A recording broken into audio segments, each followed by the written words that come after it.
Bonjour très chers internautes, c'est avec un réel plaisir que moi, votre frère Renaud Boris Mbota, je me tiens encore devant vous pour aborder un nouveau numéro sur notre chaîne dans le cadre de Briser le roc.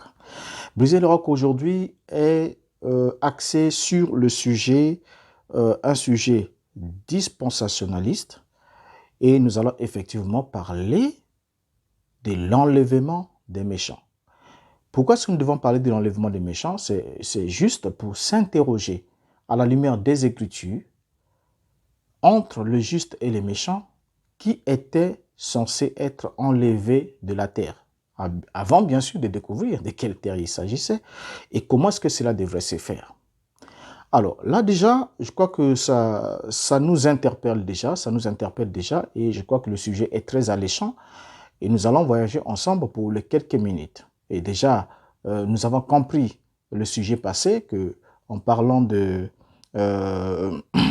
la compréhension de Nicodème, nous avons compris combien il était prudent, combien nous devons être prudents lorsque nous lisons les enseignements de Christ, les paroles de Christ dans les évangiles, puisque tout a été dit en parabole, métaphore, allégorie, ainsi de suite, et que l'éclairage, la bonne compréhension devait venir avec la venue du Saint-Esprit. Ce qui sous-entend que si quelqu'un n'a pas le Saint-Esprit, nous verrons aussi ce qu'il est et comment est-ce qu'on le reçoit. Dans un numéro, on le verra. Et si quelqu'un ne l'a pas, il est évidemment impossible d'avoir une bonne compréhension. Donc on s'attachera aux paraboles, alors que celui qui a l'esprit, lui, il s'attache à la substance ou encore à l'instruction ou à l'évidence intérieure de la parabole. Il saisit le sens spirituel, le sens réel. Alors, pour ce numéro-ci, nous allons parler de cette question, l'enlèvement des méchants.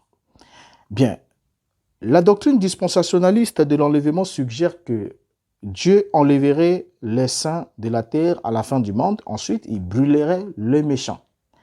C'est ce que cette doctrine enseigne, que la période de l'Église va s'achever avec l'enlèvement, parce qu'il y en a qui enseignent l'enlèvement secret, soit la venue secrète ou l'enlèvement secret, c'est-à-dire que Christ vient en secret sans que le monde ne le sache, il enlève les justes ou les saints pour les emmener quelque part au ciel, il ne sait pas où. Ensuite, il envoie le feu sur la terre, il détruit tout le reste. Vous voyez, il détruit les méchants, il détruit ceux qui sont laissés derrière, ceux qui ont manqué à l'enlèvement. Et d'autres disent ensuite, en fait, l'image c'est un peu celle-là. Donc il met à part les saints, les justes, et ensuite il fait quoi? Il détruit l'impie. Donc le sens c'est celui-là, n'est-ce pas? C'est toujours ce que l'on vous a enseigné. C'est ce qu'on nous a aussi enseigné quand nous étions dans le système, dans la religion, dans la dénomination, dans le système, tout ça là.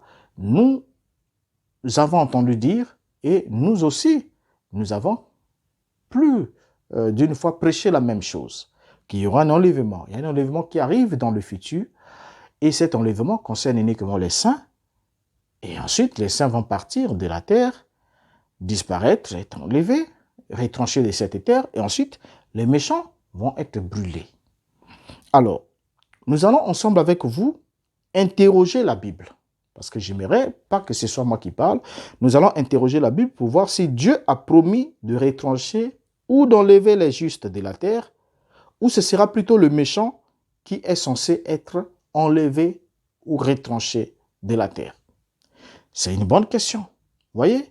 Parce que sûrement, vous vous dites, vous êtes saint, on vous a dit que vous êtes saint, vous êtes juste, vous êtes sauvé, ainsi de suite, et on vous a fait promettre, on vous a promis, au fait, on vous a dit qu'il y a un enlèvement qui vous concerne, qu'un jour vous allez partir dans un enlèvement. Vous serez emporté, retranché de cette terre, par qui? Par Dieu. Mais est-ce que réellement Dieu l'a dit? Alors, voici ce que je lis dans la Bible. Et nous allons lire ensemble avec vous, ok? Quand nous prenons notre Bible d'abord dans l'Ancien Testament, qui est l'ombre, nous lisons dans le psaume 104, le verset 35, ce qui suit, que les pécheurs disparaissent de la terre et que les méchants ne soient plus. Mon âme bénit l'Éternel, louez l'Éternel. Là, nous lisons, qu'est-ce qu'on a lu? Que les pécheurs disparaissent de la terre. Ici, celui qui chante, les psalmistes ici, lui n'est pas pécheur. Lui, c'est un juste, c'est un saint.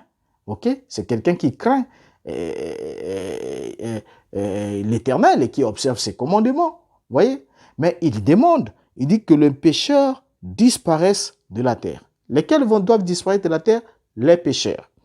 Le psaume 21, verset 9 et le verset 11, nous lisons. Ta main trouvera tous tes ennemis. Ta droite trouvera ceux qui te haïssent. Tu feras disparaître leur postérité de la terre et les races du millier des fils de l'homme. Voilà. Là encore, c'est la disparition. La disparition de qui? Des ennemis de Dieu. La disparition de la postérité des ennemis de Dieu qui va disparaître. Alors, donc, l'enlèvement ou encore le retranchement de la terre ne concerne que les méchants. Là, nous sommes dans les Écritures, ce n'est pas moi qui le dis. Ça concerne que les méchants. Et vous allez directement me dire, il y a 1 Thessaloniciens 4. Nous aborderons ces passages, mes chers frères, parce que je sais que c'est le bastion de, le dernier plutôt, bastion de ceux qui font la promotion de cette doctrine, issue de l'incompréhension, comme nous l'avons dit la fois passée, du fait qu'ils ont avalé les symboles, du fait qu'ils ont en quelque sorte, ils sont à l'extérieur et ils prennent les paraboles comme étant des textes qui doivent être pris au premier degré, de façon littérale.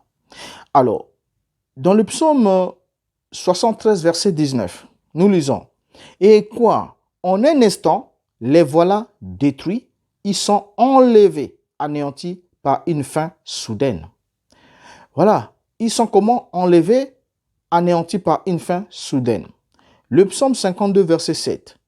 Aussi, Dieu t'abattra pour toujours. Il te saisira et t'enlèvera de ta tente, et te déracinera de la terre des vivants. Le psaume 119, verset 119. Tu enlèves comme de l'écume tous les méchants de la terre. C'est pourquoi j'aime tes préceptes. Alors là, nous venons de lire la Bible. Si nous interrogeons aussi le Christ, le Mashiach, nous allons vite nous rendre compte que ce dernier n'a pas enseigné la doctrine de l'enlèvement des justes. Lui ne l'a pas enseigné, bien sûr. Il ne l'a pas enseigné. Parce que tous les enseignements, comme on l'a dit au numéro précédent, tous les enseignements de Mashiach, pendant qu'il était sur la terre, que ce soit à la foule comme aux disciples, Yeshua utilisait des paraboles, des allégories, des métonymies, ainsi de suite, des métaphores. Vous voyez? Alors, si on l'interroge, on verra qu'il va aussi, lui, nous dire qu'il n'a pas enseigné l'enlèvement, plutôt, il n'a pas enseigné la doctrine de l'enlèvement des justes. Yeshua a prêché le royaume dans diverses paraboles, n'est-ce pas? Nous allons prendre quelques-unes et vous allez comprendre ensemble avec moi. Dans la parabole de l'ivraie,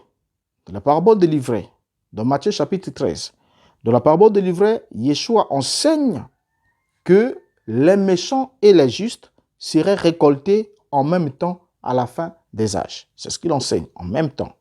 Qu'est-ce que nous lisons? Matthieu 13, verset 30. Laissez croître ensemble l'un et l'autre jusqu'à la moisson.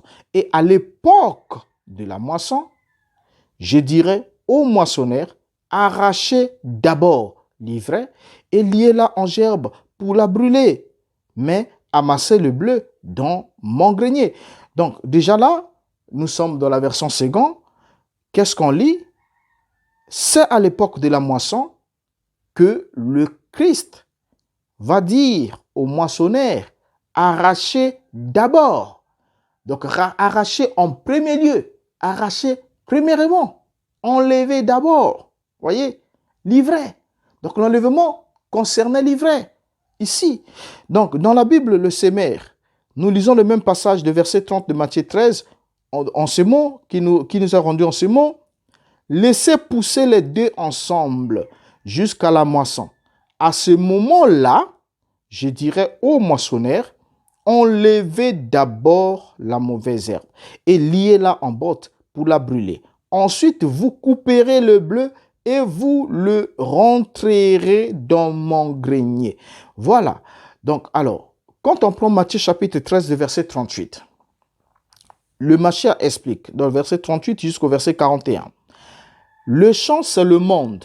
La bonne semence, ce sont les fils du royaume. L'ivraie, ce sont les fils du malin. L'ennemi qu'il a sémé, c'est le diable.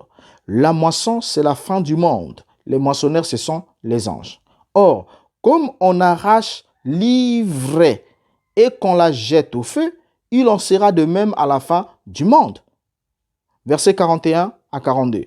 Le Fils de l'homme enverra ses anges qui arracheront de son royaume tous les scandales et ceux qui commettent l'iniquité, et ils les jetteront dans la fournaise ardente où il y a des pleurs et des grincements dedans. Verset 43. Alors les justes resplendiront comme le soleil dans le royaume de leur Père, que celui qui a des oreilles pour entendre. Alors, qu'est-ce qu'on constate ici après lecture? Vous voyez que le texte est clair. Vous voyez? Qu'est-ce qu'on lit? On lit bien que les méchants seront arrachés de parmi les peuples de Dieu, de parmi les peuples, et ils seront punis. C'est les méchants qui seront arrachés, les méchants qui seront enlevés, et seront ensuite comment? Punis. Ils sont enlevés pour être punis. Donc, ils sont enlevés, punis. Alors, puis les justes resplendiront. Il est bien dit, alors les justes resplendiront. Donc, le resplendissement des justes succède à la punition des méchants, à l'enlèvement des méchants. Voyez? Alors, dans la parabole du filet, dans Matthieu chapitre 13, versets 47 à 50, Yeshua enseigne pratiquement la même leçon que dans la parabole de l'ivraie. Il parle cette fois-ci de la pêche. Il conclut, il en sera de même à la fin du monde. Matthieu 13, 47 et 48 jusqu'à 50, nous lisons: le royaume des cieux est encore semblable à un filet jeté dans la mer et ramassant des poissons de toute espèce. Quand il est rempli, les pêcheurs les tirent et après s'être assis sur le rivage, ils mettent dans des vases ce qui est bon et ils jettent ce qui est mauvais. Versets 49 à 50. Il en sera de même à la fin du monde. Les anges viendront séparer les méchants d'avec les justes. Et ils les jetteront dans la fournaise ardente, où il y aura des grincements dedans. Alors, qu'est-ce qu'on lit ensemble avec vous? Les anges viendront séparer les méchants d'avec les justes. Vous voyez? C'est clair. Matthieu 13, 49. Donc, ce qui établit clairement par cette lecture, que ce sont les méchants qui sont pris. Vous voyez? Qui sont retranchés, qui sont enlevés, qui sont détruits. Donc, les anges viendront retrancher les méchants d'avec les justes. Donc, c'est les méchants qui sont pris, les méchants qui sont détruits, les méchants qui sont en quelque sorte enlevés. Donc, au lieu d'enseigner que les justes seraient enlevés du milieu des méchants, Yeshua enseigne le contraire, que ce sont plutôt les méchants qui seraient enlevés du milieu des justes. Vous voyez? Alors, lorsqu'on quitte Yeshua, on va avec l'apôtre Paul. 2 Thessaloniciens 1, versets 6 à 10. Lisons progressivement Paul et vous allez comprendre que Paul avait compris l'enseignement du maître. Vous voyez, il ne vient pas en contradicteur parce que généralement quand les gens sont devant les paroles du Mashiach, ils vont prendre les paroles des apôtres pour vouloir contredire ce que le maître dit. Or, si vous lisez Paul et que vous voyez que Paul parle en contradiction avec le Christ, c'est que vous ne lisez pas Paul dans les contextes de ce que le Christ a enseigné. C'est cela. C'est tout le problème. Or, lorsque vous lisez Paul dans les contextes de ce que le Christ a enseigné, vous ne pouvez pas le voir contredire ces derniers. Non, pas du tout.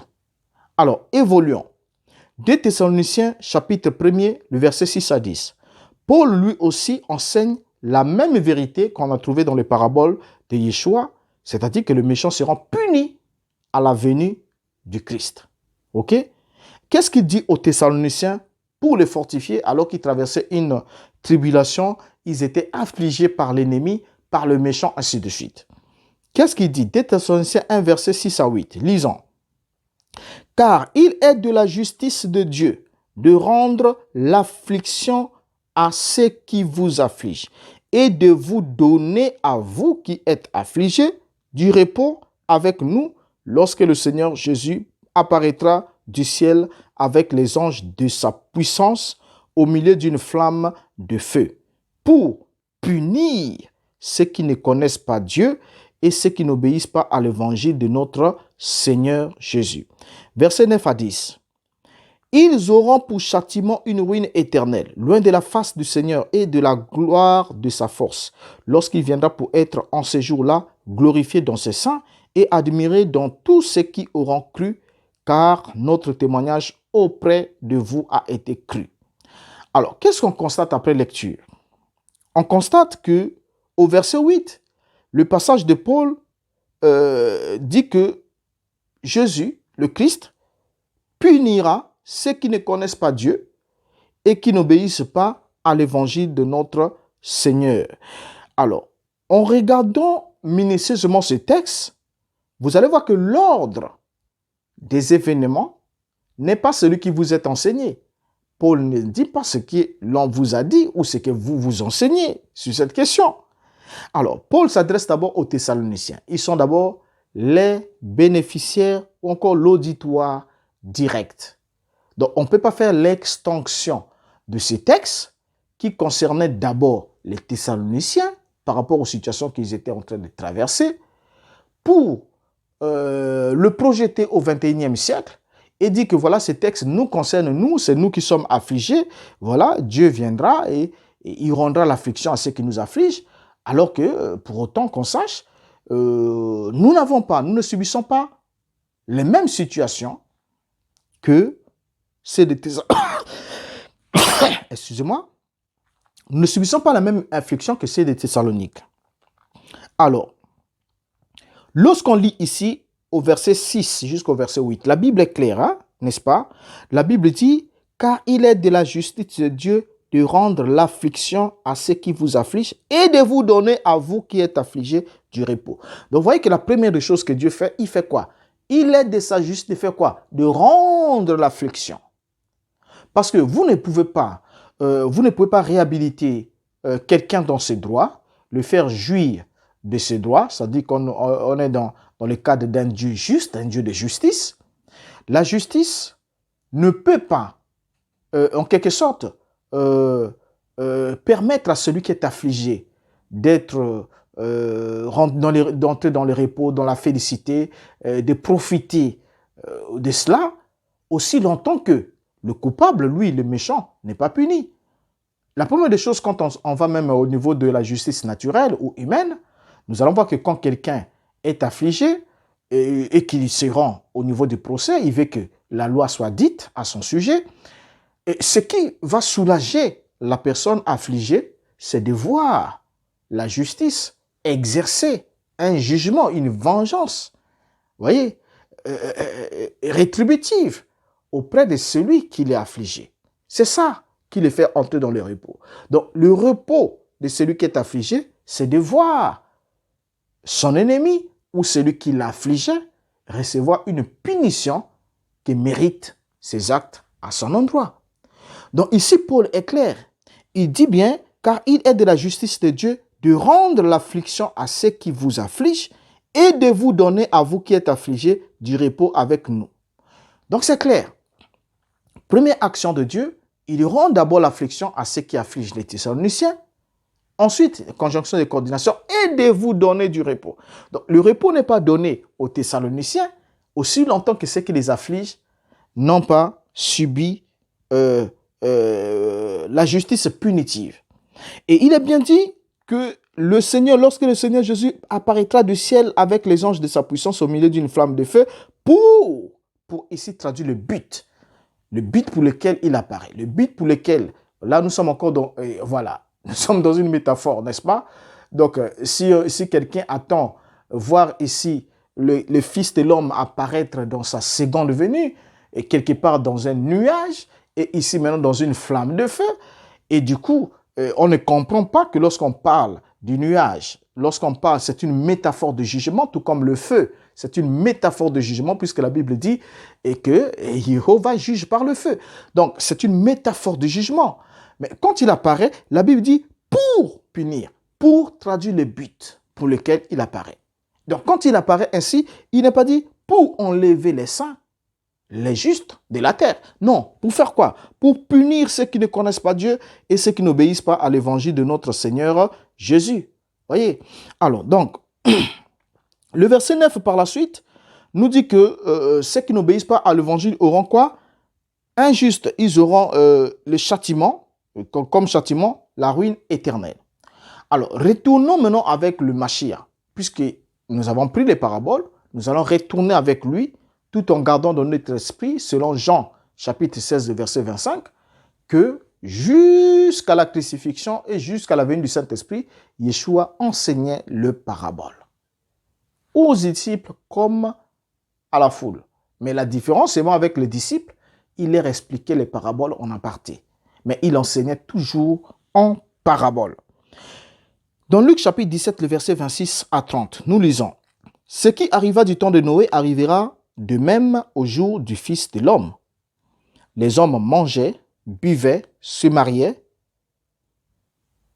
leurs enfants.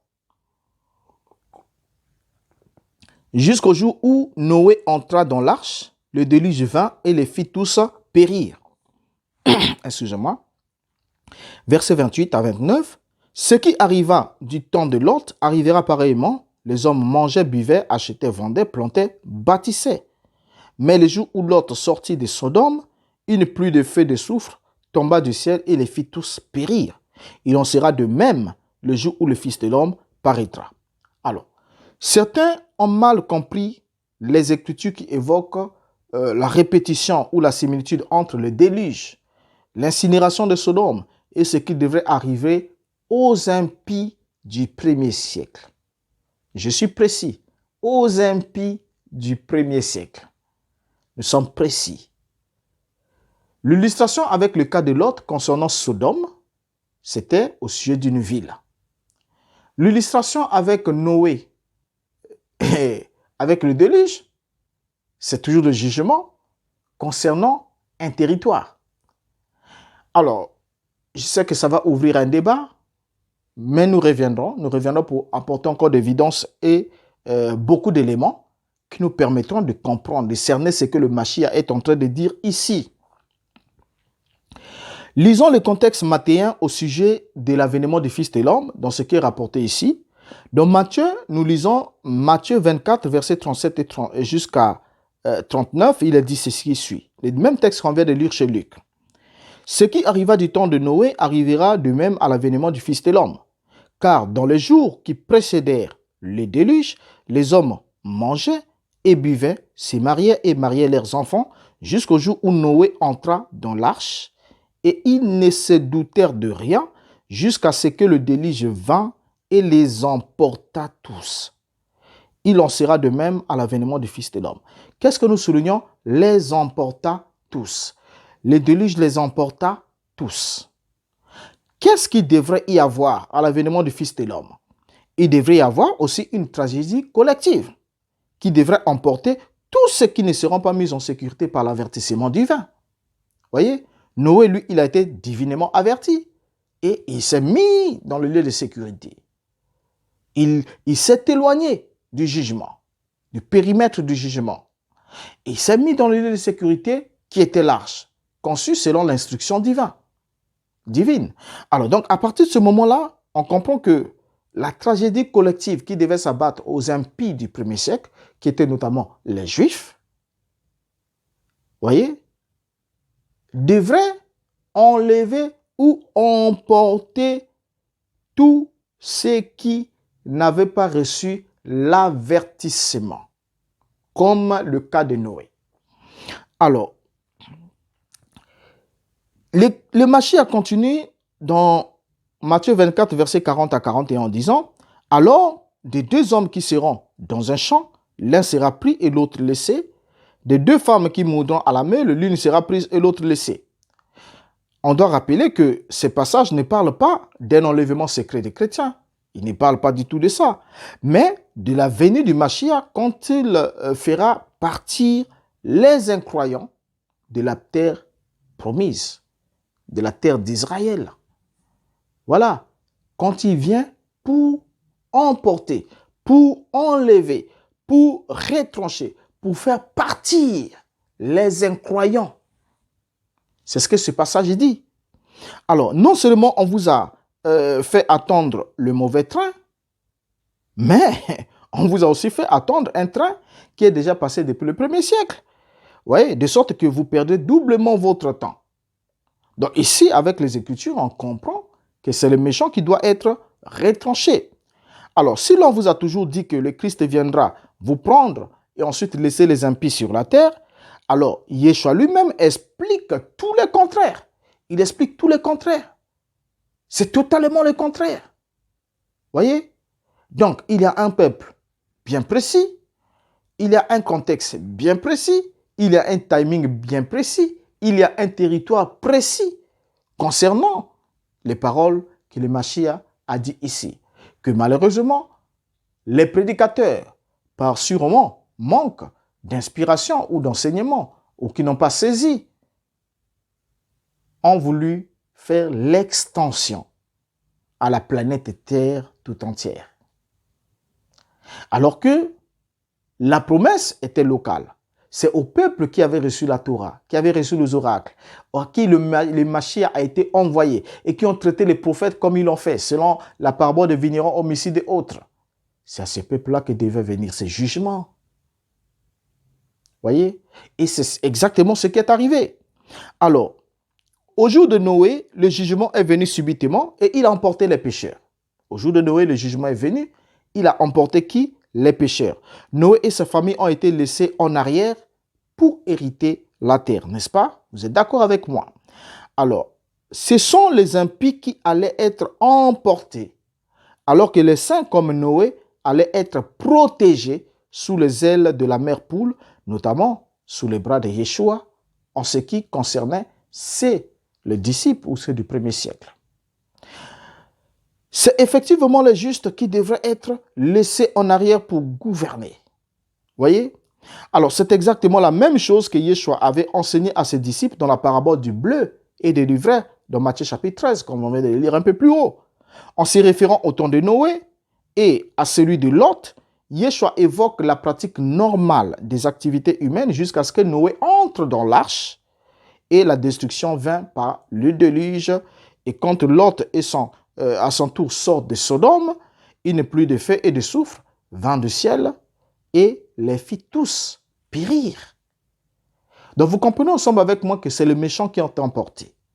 C'est le méchant qui est enlevé. C'est le méchant qui est détruit. C'est le méchant qui est ôté. C'est le méchant qui est pris. Qui était Noé?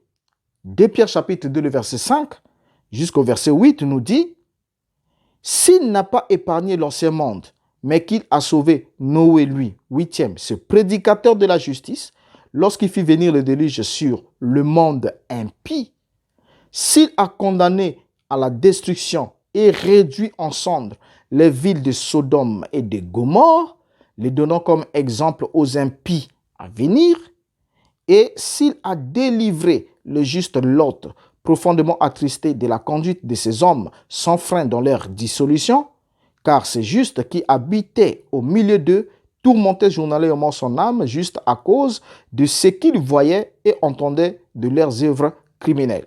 Alors, qu'est-ce qu'on constate ici? On voit que même Pierre est clair que ce qui s'est passé avec Noé, c'est juste, au fait, le déluge, il a fait venir le déluge sur un monde d'impies. Ok? S'il a condamné à la destruction et réduit en cendres les villes de Sodome et Gomorrhe, là, nous sommes. Donc, on passe du déluge, on passe aux villes, la ville de Sodome et Gomorrhe. Donc, c'était ces villes concernées par le jugement, dans le cas de Lot. Voyez? Alors, il continue ici, en lisant ce contenu, on voit Noé qui nous est présenté. Noé est un prédicateur de justice. Par contre, Lot, lui, il est injuste. Voyez? Mais le prédicateur de justice, Noé, a été divinement averti pour construire l'arche qui est devenue son lieu de sécurité. Et par contre, Lot, lui qui était le juste, c'est-à-dire quelqu'un qui pratiquait la justice, a été aussi mis à part, a été averti. Il a quitté la ville avant que la destruction ne vienne. Donc Noé est entré dans le lieu de sécurité avant la destruction, alors que Lot est sorti du lieu menacé par le jugement, par l'appel des deux anges avant la destruction. Et vous comprenez ensemble avec moi que même lorsque Elohim est allé vers Abraham, Elohim devrait enlever le méchant et préserver le juste. C'est ce qu'il dit dans Genèse, chapitre 18, verset 23 jusqu'au verset 25. Nous pouvons lire. Abraham s'approcha et dit, « Feras-tu aussi périr le juste avec le méchant ?» Voyez? Donc vous comprenez déjà par la question d'Abraham quoi? Feras-tu aussi périr qui? Le juste avec le méchant? Donc c'est le méchant qui doit périr. Mais est-ce que le juste aussi doit périr avec le méchant? Voilà la question d'Abraham. Il est conscient que le méchant mérite de périr. Le méchant mérite d'être emporté, d'être enlevé, d'être pris, d'être détruit. Mais est-ce que tu feras périr aussi le juste avec le méchant? Voilà la question. Et la réponse de Dieu est claire au verset 25. Faire mourir, c'est toujours Abraham qui parle, faire mourir le juste avec le méchant, en sorte qu'il en soit du juste comme du méchant, loin de toi cette manière d'agir. Loin de toi, celui qui juge toute la terre, n'exercera-t-il pas la justice?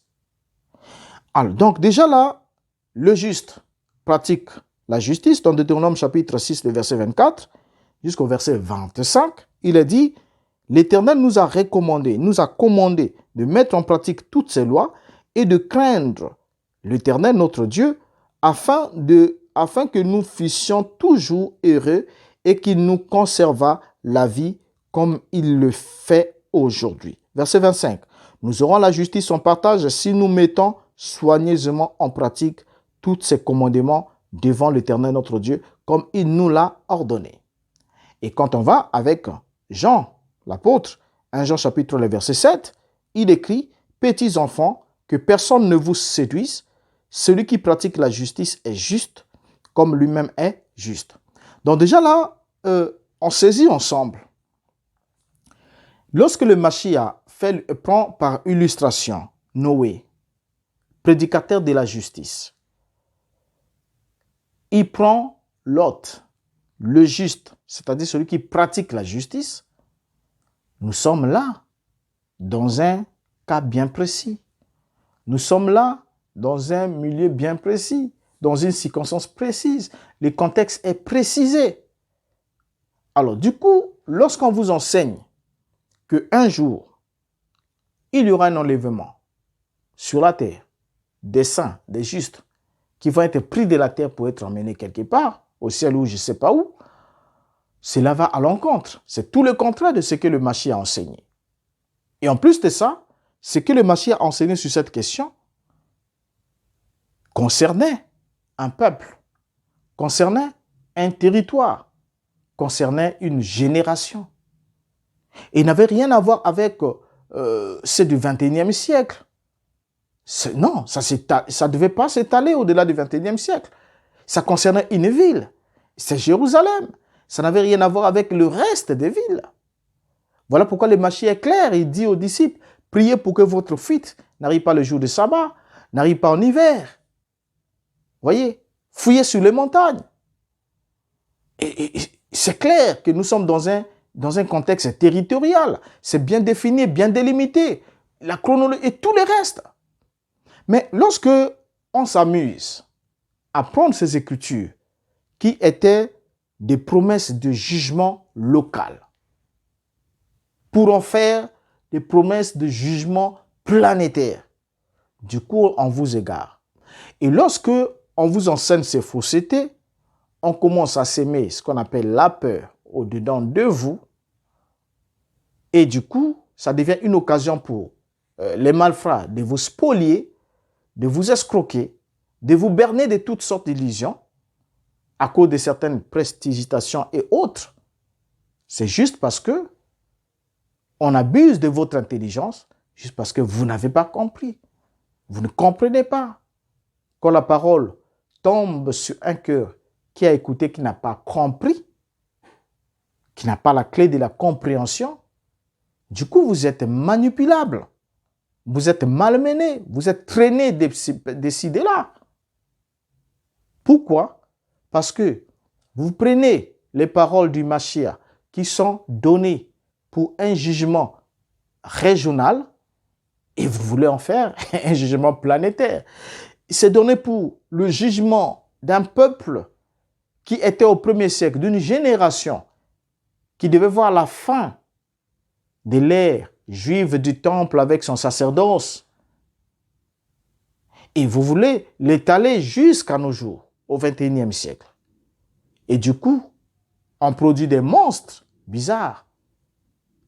Et on ne s'y rend pas compte. Et quand déjà ici même Noé qui est cité, c'est un prédicateur de la justice.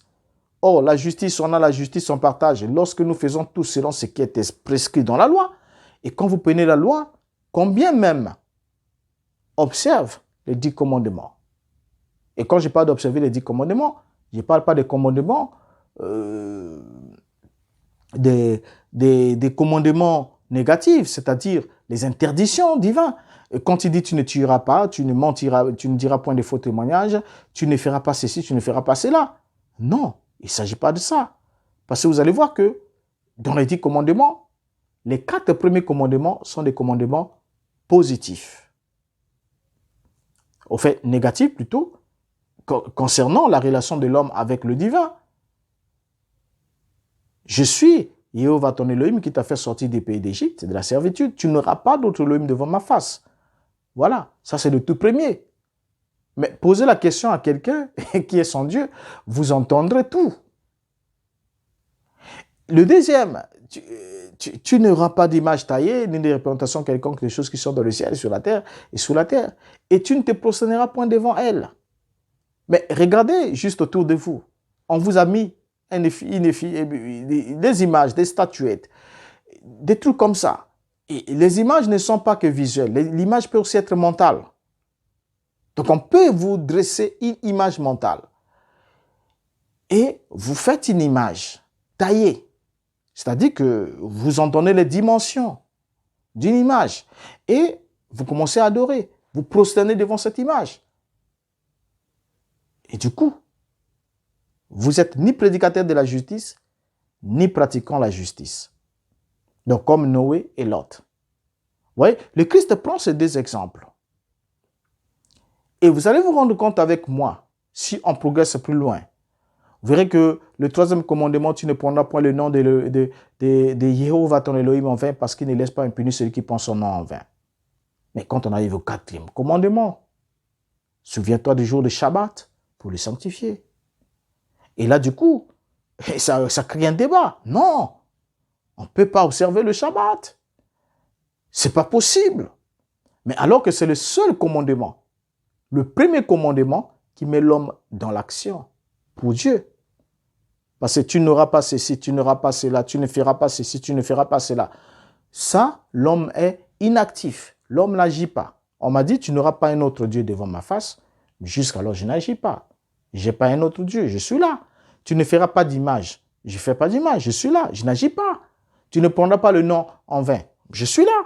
Mais quand on arrive au 4e commandement, souviens-toi du jour de Shabbat pour le sanctifier. Tu feras ton ouvrage pendant 3 jours, pendant 6 jours, mais le 7e jour, tu te reposeras.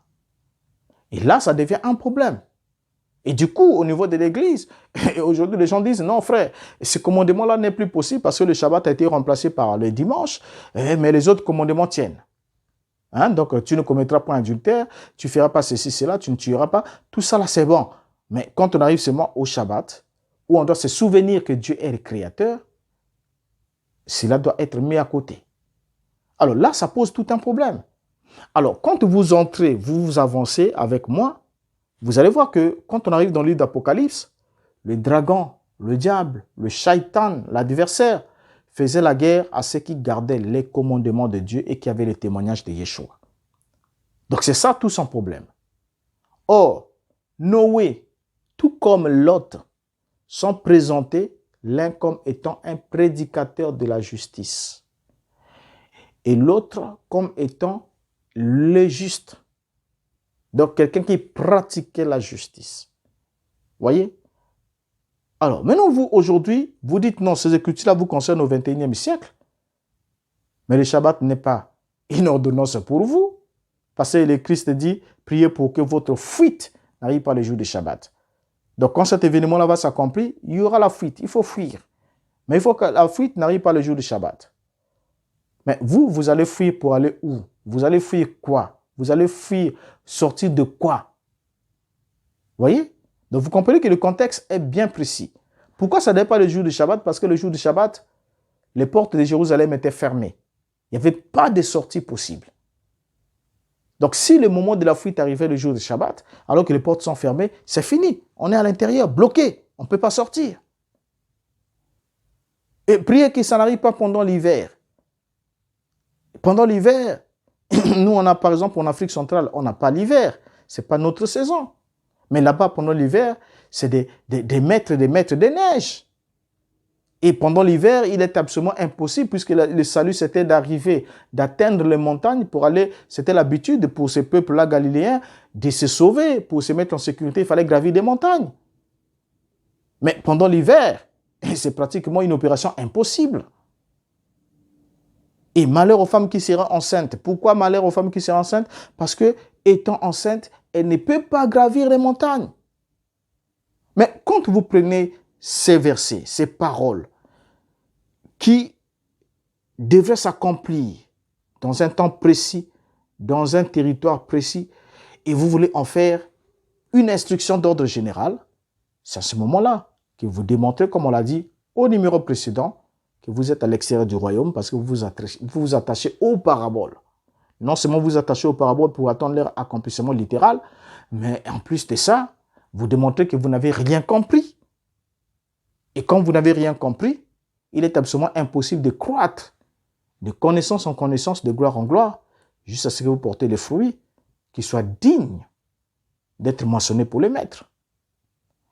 Alors, voilà ce que j'avais à apporter à votre connaissance qu'on étudie ensemble avec vous, bien sûr. Je suis votre frère, Renaud Boris Mota, et là, nous venons de comprendre ensemble avec vous que l'enlèvement, ou ceux qui doivent être emportés ou enlevés, retranchés de la terre, c'est les méchants.